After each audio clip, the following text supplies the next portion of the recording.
ঘরোয়া পদ্ধতিতে আজকে মাটন রান্না দেবো আপনাদের। রসুন, আদা, পেঁয়াজ, আলু ভালো করে কেটে নেব। মশলা ব্লেন্ড করার পর খাসির মাংস ভালো করে ধুয়ে পরিমাণ মতন হলুদ গুঁড়া, লবণ, মরিচের গুঁড়া, জিরার গুঁড়া,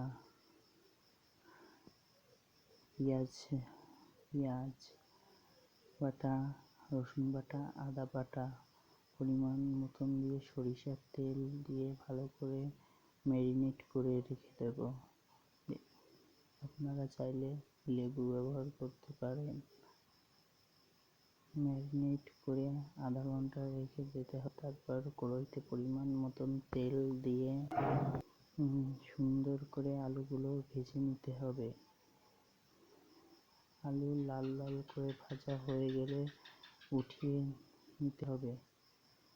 ওই কড়াইতেই পরিমাণ মতন তেল দিয়ে তেজপাতা, শুকনো মরিচ ও জিরা, গরম মশলা তেলে ফোড়ন দিয়ে ভাজা পেঁয়াজ দিতে হবে। তারপর ম্যারিনেট করা মাংস দিয়ে দিতে হবে। ভালো করে কষাতে হবে।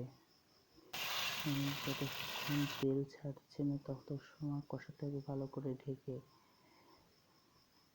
কষানোর পর মাটনের রং থেকে তেল হবে। যদি আপনাদের সমস্যা হয় প্রেসার কুকারে সিটি দিতে পারেন। বিশেষ আলু দিয়ে সিটি দেওয়ার পর নামিয়ে নিয়েছি। তারপর কড়াইতে দেওয়ার সময় পরিমাণ